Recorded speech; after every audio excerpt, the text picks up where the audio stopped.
Hello and welcome to the Rogers Brief.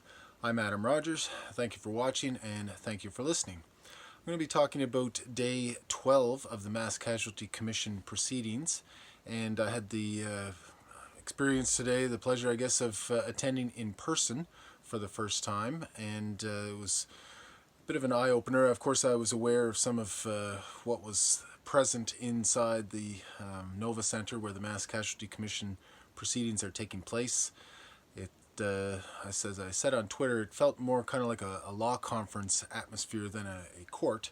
It's a big conference room, and at the front there's large projector screens with a few tables where you see the commissioners are on the stage, and then in front of that are a few rows of tables where the lawyers are present.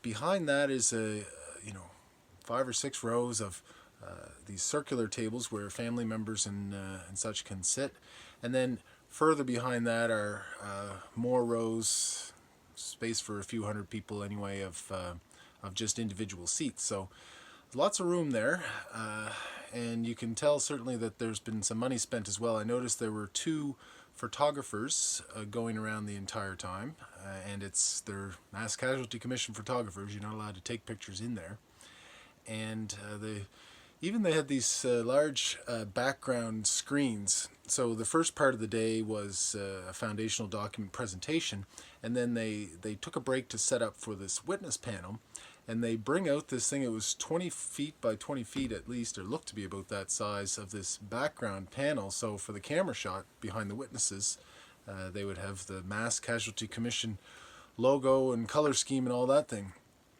which I'm not sure why that's important for a commission of this nature to have, but they have it, and there it is. So that was nice. I was treated nicely, I will say, by Mass Casualty Commission staff. Spoke to one of the communications people there who was helpful to me, and in fact invited me to sit at the media table, which is a first for me to be considered media in any kind of capacity, but I guess that's what I am in some ways. So it was really nice to meet people face to face too. Many people I saw today I've known over Twitter or through YouTube comments, or just as listeners of either my videos or Jordan Bonaparte's nighttime podcast. So that was great to see people in person. Talked to some family and community members as well that I had met, and some that I hadn't before. Talked to some of the lawyers as well. Found out that many of them are watching these videos, are fans of the Rogers Brief, so that was nice to see, and good to catch up with a few old colleagues, former colleagues. And spoke with Tom Taggart as well, the MLA for the area. He was there for the proceedings today, and he's certainly been attuned to what's been taking place in the commission proceedings, and before that as well with the events themselves. So there were 3 things that took place. The first 2 dealt with the Onslow Belmont Fire Hall. One was a foundational document presentation by Roger Burrell. The second was a witness panel, a 3-person witness panel. And then the third thing that took place was a foundational document presentation on the events in the Shubenacadie area, including the tragic deaths of Heidi Stevenson and Joey Weber.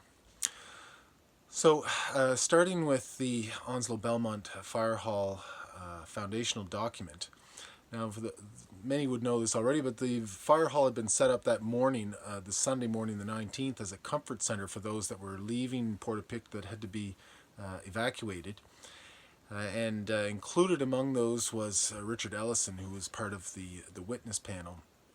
But what happened was there was a shooting at the fire hall by 2 RCMP officers who thought, or who've said that they thought they saw the killer there, Wortman, when in fact it was an EMO officer, David Westlake, who was wearing a reflective vest, standing next to a real marked police vehicle being driven by Constable Gagnon, who was there keeping watch over the place because of the situation that was ongoing and unfolding. So Constables Brown and Melanson, the two officers that shot at the fire hall, 5 shots in total, they thought they saw the killer there. They, interestingly, coincidentally, although I'm not inclined to believe in coincidences, those were also the 2 officers who interviewed Lisa Banfield on the morning of the 19th. So, and they had been traveling around as well with some of the earlier. We've heard their names in the prior foundational documents, but they came close to. The Mass Casualty Commission says 88 meters away from the fire hall, and took shots, almost hit David Westlake, almost hit Constable Gagnon, did hit the fire hall, and easily could have been a very tragic event, and very controversial too, in that there's been a CERT report on this, but the CERT report and the accounts of the 2 officers are not supported by other witnesses and other accounts. For example, they've suggested, the officers that is, that they shouted out warnings to say something. They keep your hands up or come out or something, and that they only shot afterwards. And nobody else says that they heard any kind of a warning or anything prior to the shooting. So a significant point which Roger Burrell, who was presenting the foundational document, did not mention whatsoever. So we're seeing this again where there's a foundational document presentation of what happened, but it's not a complete picture, and now we'll have to wait until the other parties get a chance to respond to this foundational document. But certainly there were some significant areas left out. Now, in saying that, I will say that Roger Burrell, in his presentation, if you're listening closely, he hinted that the Mass Casualty Commission may not fully accept the accounts of Constables Brown and Melanson. Yes and no. First of all, Roger Burrell said it's important to contextualize their actions, and then he goes back to talk about how they, had heard that Wortman was wearing a reflective vest and that he had passed in that area and so on. On the other hand, when he was talking about their account of things, he kept saying they report that they did this, or they reported that they did this. In other words, he wasn't suggesting that anybody or that the commission accepts or shares their conclusions, but that they've reported that they did this and this and this. What he didn't do, though, was present the other side of it in the other witness accounts. So we'll have to wait and get those in a more fulsome manner. We heard some of it from Darrell Currie in the witness panel, which came next. But just before I talk about that, they did show some video of things happening. One thing was very curious, which was after the officers figured out that they had shot at a fellow officer and not the killer, you could see them coming together in front of the fire hall and having that discussion. Hard to tell, if it didn't look like a particularly heated discussion under the circumstances. But then the officers circled the fire hall building, which I'm not sure why they would have done that. I don't think there was any suggestion that anybody was being held hostage or whatever. If the killer was still on the loose, what are you doing taking this time to circle around the building? And in fact, they walked back to their car before they left. I would have thought they would have jogged or ran or done something a little more urgently at that point, once they realized that, in fact, they did not have the killer in their sights.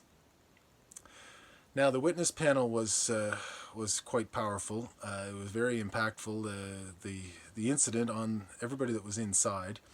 Of course, they went inside as soon as the shots were fired, and everybody that was inside assumed that it was Gabriel Wortman that was shooting at the fire hall. And why would they assume anything differently? They assumed that they were going to die. Darrell Currie mentioned that they were sending out text messages, making some phone calls from their hiding spots within the fire hall.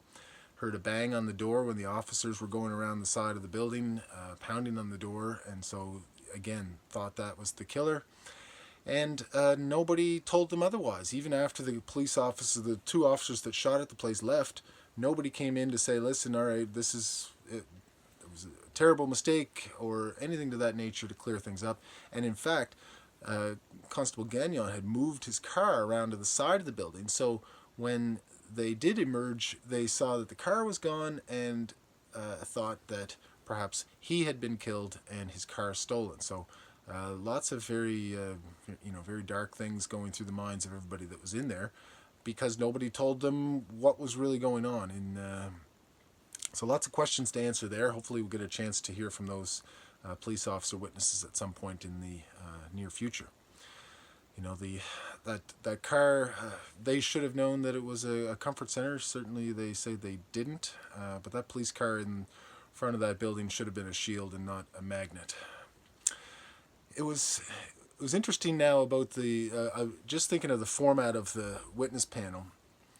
There's a risk in this, because I spoke to Darrell Currie beforehand, and I know he said they'd gone through some of the questions a few times with the Commission Council. And whenever you do that, whenever you kind of go through what you're going to say, there's a risk in losing some of the sort of emotive energy that goes with just telling a story. But that wasn't the case here. But the sort of performative element of it was there on the other side. The lawyer questioning the panel, just sort of asked the questions that everybody was expecting and got the answers. But then when there was things in the answer that didn't seem to be expected, there was no follow-up question, forthcoming from Jamie Van Wart, the Commission Counsel. For example, Richard Ellison said that he saw Gabriel Wortman's illegal guns and knew he had illegal guns and brought that up, and there was no follow-up question. And Darrell Currie said that, he thought Constable Brown was lying, and how disappointing that was. And there was no follow-up questions on that statement either, which one would have thought would have drawn some more, all right, let's elaborate on that. But, the question is, in these situations, in these panels, does the Commission really want answers, or is it just an opportunity, or do they just want people to have an opportunity to share their experience, and then that's done and move on to the next thing? So that was something I was watching as that panel was taking place.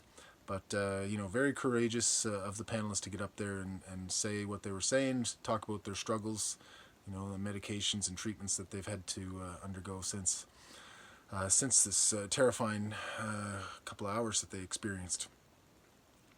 So from there, it was a break and back to foundational document presentations. And this last one, the later one today, was dealing with events in the Shubenacadie area, and it was presented by Anna Mancini, who is a lawyer for the Mass Casualty Commission, called to the bar in 2017. This Shubenacadie area, now I'm fairly familiar with this cloverleaf, they call it, this sort of roundabout in Shubenacadie itself. It's pretty close. If anybody's played ball in Shubenacadie, if you just go past the ball field, half a kilometer or so, you go around that turn and you're into it. Well, not even half a kilometer, it's just past. So it was involved, a few people were involved. Chad Morrison, Constable Chad Morrison, who I was a little bit familiar with. He was stationed in Sherbrooke some years ago and had a good reputation there. I had a few files where he was involved, and he was a very good officer, I thought. Heidi Stevenson, I did not know, although she was at Acadia before I was, and friends of mine knew her and spoke very highly of her. So good officers in both cases. The foundational document showed that the killer went from past Onslow Belmont, where in fact, oh, by the way, just back to that, David Westlake, who saw 10 minutes prior to the shootings, the killer had gone past the fire hall, and David Westlake saw the police car go by with the front bar on it, but never thought anything of it because no alert had been issued, and nothing was really out there for them to know to watch for it. But the other interesting part of that was, you heard me mention David Westlake's name a few times. Well, he was there today. He was at the Mass Casualty Commission hearings, sitting right in front of me for a while. I spoke to him, and he said he was willing to be a witness as well. Hadn't been contacted, it was strange. I would have thought he would have made sense as part of that witness panel, but he wasn't asked. So, but he was there, and I know he's talked to the media and told his side of the story. So, anyway, it was good to meet David there. But anyway, sorry. Back to Shubenacadie. The killer goes from Onslow Belmont and then through Truro. Doesn't take the Trans-Canada Highway. I don't know if it was trying to avoid more attention or what the choice reason for that choice may have been, but goes through Truro.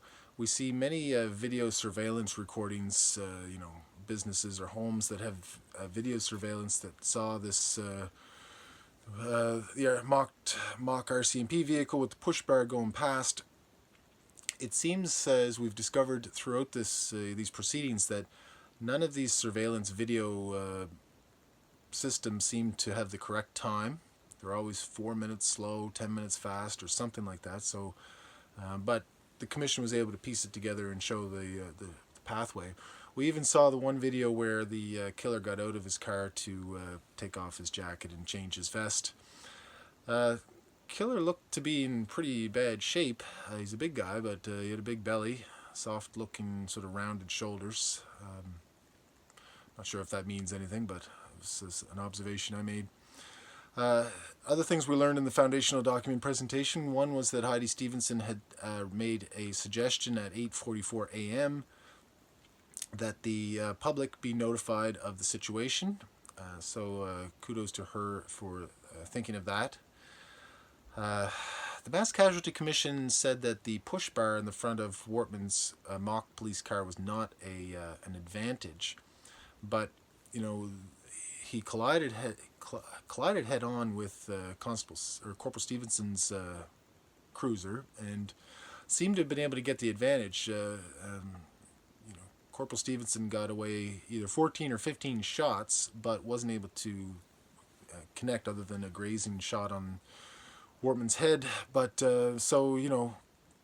seems possible to me at least that she may have been stunned by the impact of the collision, and that would have put her at a big disadvantage. So be curious to see if any of the lawyers look into that a little more in depth, just to test that conclusion that the commission has made about the push bar. I mean, that seems like it would have been a big advantage for Wortman under those circumstances. But one of the other tragic elements of this is really Heidi Stevenson, had she been just seconds earlier going into the Cloverleaf turn, she would have seen Chad Morrison coming down the other way and would have been alerted that something very serious was taking place, and would have had some moments or to think or act differently. And if she had been just seconds later, Wortman would have just passed on by. He appeared to be on his way through to Halifax and was just taking that road, and only turned down the Cloverleaf upon seeing the Heidi Stevenson's police vehicle coming up. So really a matter of seconds, one way or the other, and things would have been very different. So very, very tragic detail as well. Joey Weber was the other casualty at this point. Good Samaritan that was just coming around the Cloverleaf, saw the collision and thought he should get out and help or do something. And Wortman, of course, having a gun, was able to easily get the advantage and kill Joey Weber. We didn't really hear a lot about Joey Weber, actually. I did spoke to some relatives of his in the room. I hope that we get to hear his story and a little more about Joey Weber at some point during these proceedings. But anyway, what we know was he stopped and tried to do a good thing and was killed for it. So, all right, well, that's my summary of Day 12 of the Mass Casualty Commission proceedings. I had a chance to see them in person for the first time, and so you really get a sense of some of the dynamics within the room. It was interesting. I noticed as well that it wasn't just former Chief Justice MacDonald doing the talking. It was both Commissioner Fitch and Commissioner Stanton did opening and closing remarks as well. So little things like that I noticed, just some adjustments as the commission proceedings unfold here. So that was, yes, day 12 of the proceedings. They'll be back on Wednesday with more foundational document presentations and more, I think, submissions from the parties on potential gaps in the foundational documents that we've just heard. So, all right, thank you for watching. Thank you for listening. Don't forget to like, subscribe, share with a friend, all those good things, and we'll see you next time.